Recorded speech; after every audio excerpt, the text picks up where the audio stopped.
રાજ્ય સરકાર અત્યારે ગુજરાતમાં અમદાવાદ, મહેસાણા તેમજ બનાસકાંઠા જિલ્લાનું વિભાજન કરી 3 નવા જિલ્લા અસ્તિત્વમાં લાવવા માટે વિચારણા ચાલી રહી છે। જો બનાસકાંઠા જિલ્લાનું વિભાજન કરે તો તેમાં ભાભર જિલ્લા મથક માટે પ્રથમ દાવેદાર છે, કારણ કે ભાભર એક નગરપાલિકાનો દરજ્જો ધરાવે છે અને 35 થી 40 હજાર વસ્તી ધરાવતું વિકસિત શહેર છે અને ભૌગોલિક દ્રષ્ટિએ પણ જોવા જઈએ તો ભાભર, રાધનપુર, સાંતલપુર, સુઈગામ, વાવ, લાખણી, દિયોદર, કાંકરેજ આ 8 તાલુકાનો સમાવેશ થઈ શકે। તમામ તાલુકાઓને ભાભર મધ્યમાં આવેલ હોવાથી માંડ 50 થી 60 કિલોમીટરના ઘેરાવામાં તમામ તાલુકાઓ આવે છે, જેથી કરીને આ તમામ તાલુકાના લોકોને ભાભર આવવું સરળ પડશે। જ્યારે ભાભરથી 60 કિલોમીટરના અંતરે નળાબેટ ટુરિઝમ આવેલ છે, તેમજ BSFના જવાનોને પણ કોઈ જિલ્લાના કામકાજ માટે પણ ભાભર નજીક તેમજ સરળ રહેશે। જ્યારે વર્તમાન બનાસકાંઠા જિલ્લાની ભૌગોલિક દ્રષ્ટિએ નજર કરીએ તો પાલનપુરથી ભાભરનું અંતર અંદાજિત 100 કિલોમીટરનું છે, જે ભાભરને જિલ્લો બનાવવા માટે અનુકૂળ અંતર છે। રહી વાત કચેરીઓ બનાવવા માટેની જગ્યાની, તો મામલતદાર ઓફિસ નજીક પડતર જમીન આવેલ છે, તેમજ ભાભરમાં ખારા ઉજ્જનવાડ ગામે ગૌચરની સરકારી પડતર જમીન પણ વિશાળ છે, જેથી ભાભરને જિલ્લો બનાવવા વેપારીઓ તેમજ રાજકીય આગેવાનોની રાજ્ય સરકારને નમ્ર અપીલ છે કે ભાભરને જિલ્લો બનાવે તે સૌ માટે અનુકૂળ રહેશે। અત્યારે ચોરેને છોટે બનાસકાંઠા જિલ્લાનું વિભાજન એટલે જિલ્લો બનાવવા માટેની ચર્ચાઓ ચોરેને છોટે ચાલી રહી છે। એમાં એવું છે કે અત્યારે આખા બનાસકાંઠામાં પાલનપુર પછી જો જિલ્લો બનાવવાની પ્રબળ દાવેદારી હોય તો ભાભરની જ છે। એનું કારણ ભાભરથી આ બાજુ 30-40 કિલોમીટર દિયોદર લાગે, થરાદ લાગે, આ બાજુ કાંકરેજ તાલુકો લાગે એટલે થરા લાગે, આ બાજુ સુઈગામ લાગે, આ બધા ચારે બાજુની વચ્ચે મધ્ય સેન્ટરમાં ભાભર આવેલું છે અને ભાભરની આજુબાજુમાં લગભગ 80 થી 100 ગામડા લાગે છે। લોકો રોજ અહીંયા ખરીદી માટે મીઠું લેવું હોય તો એને શાક લેવું હોય તો તમામ ચીજો લેવા માટે ભાભર લોકો આવે છે ગામડેથી। બીજા નંબરમાં અહીંયા ભાભરથી આપણી પાકિસ્તાનની સરહદ 40 કિલોમીટર જ થાય છે, એટલે BSF હેડક્વાર્ટર અહીંયા નળાબેટ લાગેલું છે। આર્મીના જવાનો અવર જવર, એ લોકોની ખરીદી આ તે બધું અહીંયા જ હોય છે ભાભર ખાતે જ। અને નળેશ્વરી માતાનું મંદિર આવેલું છે, બાજુમાં ધણી ભગવાનનું મંદિર આવેલું છે, ભાભર તીર્થ છે, જૈનોના 5 ભવ્યાતિ ભવ્ય જૈન મંદિરો આવેલા છે।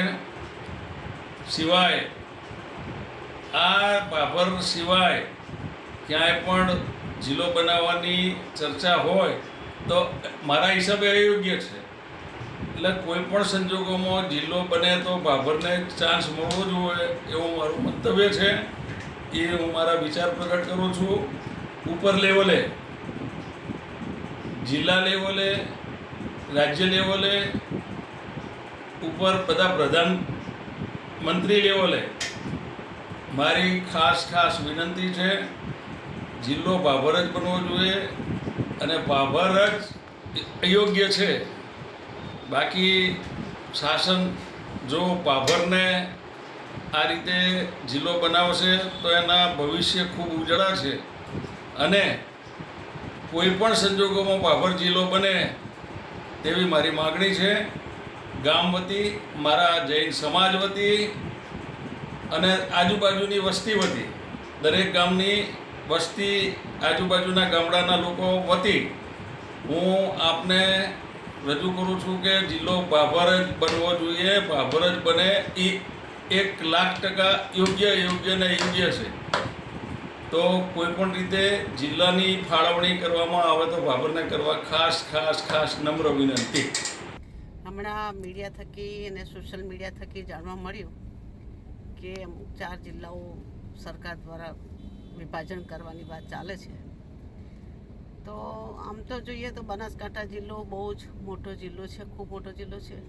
અહીંથી ભાભરથી કોઈ પણ સરકારી વહીવટી કામ કરવા જવું હોય કલેક્ટરમાં તો 110 કિલોમીટર થાય છે.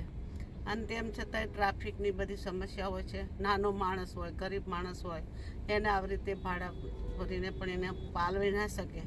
તો અને ખૂબ મોટો વિસ્તાર થઈ ગયો છે, એટલે એના લીધે જો વિભાજન થાય તો વધારે સારું. અને થાય એમાં ભાભર જિલ્લો થાય, ભાભર જિલ્લો બને તો ભાભર જિલ્લાની જોઈએ તો ભૌગોલિક પરિસ્થિતિ આપણે જોઈએ તો આજુબાજુ બધા 7-8 તાલુકાઓ જે છે કે જે 35 થી 40 કિલોમીટરના અંતરમાં આવેલા છે. ભાભર એવું એક વેપારી મથક છે કે જે વિશ્વ લેવલે એની નામના મળેલી છે. અને ભાભરની અંદર તમે જોતા હશો કે અનેક એવી સેવાકીય સંસ્થાઓ, અમુક બધા સરકાર ખૂબ બધું છે એના પાસે. અને ભાભરની આજુબાજુ પાછું એક બીજી પણ વસ્તુ છે કે રણ વિસ્તાર આવેલો છે. એટલે એના લીધે લોકોને જે ખેતીની અંદર જે ઉપજ મળવી જોઈએ અને કુદરતી આફતોના લીધે નથી મળી શકતી, પરંતુ આ જિલ્લો બને તો અનેક એવી રોજગારોની તકો આ જિલ્લામાં, આ વિસ્તારમાં ઊભી થાય. જે કાયમનું જે કલંક છે કે જે છેવાડાનો વિસ્તાર, પછાત વિસ્તાર, એ કલંકને પણ દૂર કરી શકાય. અનેક લોકોને રોજીરોટી મળે. અને ભાભર જિલ્લો બને તો ભાભરની અંદર પણ અનેક એવી બધી સરકારી બધી ઓફિસો, બીજું ત્રીજું, કર્મચારીઓ, અધિકારી બધા જેટલા લગભગ 5,000 જેટલા લોકો અધિકારી કર્મચારી આવે, એના લીધે દરેકને રોજીરોટી મળે. અને એના માટે અને આ વિસ્તારની પ્રજાને તમે જુઓ તો રેલવે સ્ટેશન પણ અંદર હજુ રેલવેના સ્ટોપેજ નથી મળતા. એટલે લોકોને ઘણી બધી પરેશાનીઓ છે. અને આ વિસ્તારની અંદર એમ કહેવાય છે કે છેવાડાનો માનવી, સરહદના અડીનાલો માનવી અડીખમ છે, પણ એને ક્યાં સુધી એની પરીક્ષા કરવાની?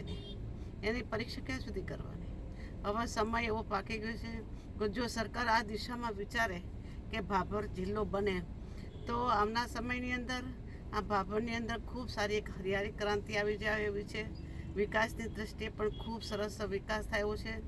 અને લોકો પણ વર્ષોથી જે મીટ માંડીને બેઠા છે, જેમને આશા છે કે આ સરકાર અમારું, નરેન્દ્રભાઈ મોદી અમારું કંઈક સારું કરશે, તો અમે પણ બધા અમે કાર્યકર્તાઓના મું થાકી પણ અમે પણ વિચારીએ કે ભાભર જિલ્લો બને તો ખૂબ સારું છે. અને અમારી માંગ છે અને અમને મળે તો એમાં કોઈ પેલી નથી. અને સરકારશ્રીને પણ અમે વિનંતી કરીએ છીએ. અને જ્યાં જરૂર પડશે જિલ્લો ત્યાં પણ અમે બધા રજૂઆત કરવા જઈશું. ભાભર જિલ્લો બનાવવા માટે અમે કઈ જગ્યાએ અમે પાછી પાની. હમણાં તાજેતરમાં સોશિયલ મીડિયાના માધ્યમથી એક ગુજરાતની અંદર નવા જિલ્લાઓની રચના થવાની છે એવું જોવા અને જાણવા મળે છે. એ અનુસંધાને ભાભર એ એક વેપારી મથક છે. એની સાથે સાથે 7 થી 8 તાલુકાઓને જોડતો આ વિસ્તાર છે. ભાભરની બાજુમાં નળાબેટ એક પવિત્ર યાત્રાધામ અને ટુરિઝમ પણ તરીકેનો વિકાસ થઈ રહ્યો છે. આ બધી પરિસ્થિતિ જોતાં એવું લાગે છે કે ભાભર શહેર એ તમામ તાલુકાને, ભાભર વિસ્તાર તમામ તાલુકાને અનુકૂળ રહી શકે એમ છે. તો અમારી સરકાર સમક્ષ એક માગણી છે કે ભાભરને આ ભૌગોલિક પરિસ્થિતિને ધ્યાનમાં રાખી અને ભાભરને જિલ્લો બનાવવામાં આવે. અમે સરકારમાં રજૂઆત પણ કરી છે અને હજી પણ જ્યાં જ્યાં જરૂર પડશે ત્યાં સરકારની અંદર યોગ્ય જગ્યાએ અમે ધ્યાન પણ દોરવાના છીએ. અને અમારી તમામ નગરની, તમામ ભારતીય જનતા પાર્ટીના હોદ્દેદારો અને સમસ્ત વેપારી અને આ વિસ્તારના તમામ પ્રજાજનો વતી સરકાર સમક્ષ અમે માગણી રાખીએ છીએ કે ભાભરને જિલ્લો બનાવે. મીડિયાના માધ્યમથી જાણવા મળ્યું કે રાજ્ય સરકાર જિલ્લાઓનું વિભાજન કરવા જઈ રહી છે, ત્યારે સરકારનો જો ખરેખર સરકાર આ રાજ્ય સરકાર નિર્ણય કરે જિલ્લાના વિભાજનનો તો ખૂબ જરૂરી છે. કારણ કે અત્યારે જિલ્લાઓ ખૂબ મોટા હોવાના કારણે છેવાડાના માનવી સુધી સરકારની યોજનાઓના લાભ પહોંચાડવામાં સ્વાભાવિક છે કે થોડીક તકલીફ પડતી જ હોય. તો જિલ્લાઓનું વિભાજન થાય જરૂરી છે. અને એની અંદર પણ ભાભર એ જ્યારે બનાસકાંઠા જિલ્લો લગભગ 150 કિલોમીટરથી ઉપરનો એનો આવરો લોકોનો હોય છે, તો એનું પણ વિભાજન અત્યંત જરૂરી છે. અને જો બનાસકાંઠા જિલ્લાનું વિભાજન કરવામાં આવે અને ભાભરને જિલ્લો જાહેર કરવામાં આવે તો 50 કિલોમીટરની મર્યાદાની અંદર લગભગ 7 થી 8 તાલુકા, 50 કિલોમીટર, 30 કિલોમીટરની મર્યાદામાં 6 તાલુકા, વાવ, દિયોદર, સુઈગામ, કાંકરેજ, આ બધા 30 કિલોમીટરની અંદરની મર્યાદામાં આવે છે. જ્યારે રાધનપુર, સાંતલપુર અને થરાદ એ 50 કિલોમીટરની મર્યાદાની અંદર બધા જ 7 થી 8 તાલુકાઓનો સમાવેશ થાય છે. જિલ્લાનું નગરપાલિકા પણ ભાભર ખાતે છે. મુખ્ય મથક વ્યાપારી મથક છે. વર્ષોથી ભાભર અગ્રણી વ્યાપારી મથક તરીકે પ્રખ્યાત છે. વધારામાં નળાબેટ પણ બાજુમાં ટુરિઝમ છે. રાજ્ય કક્ષાનું ટુરિઝમ નળાબેટ પણ ભાભરથી લગભગ 50 કિલોમીટરની મર્યાદામાં છે. તો મારી રાજ્ય સરકારને વિનંતી છે કે ભાભર જિલ્લો બનાવવા માટે અમારી લોક લાગણીને ધ્યાનમાં લે આવી અમારી રજૂઆત પણ છે અને લાગણી પણ છે.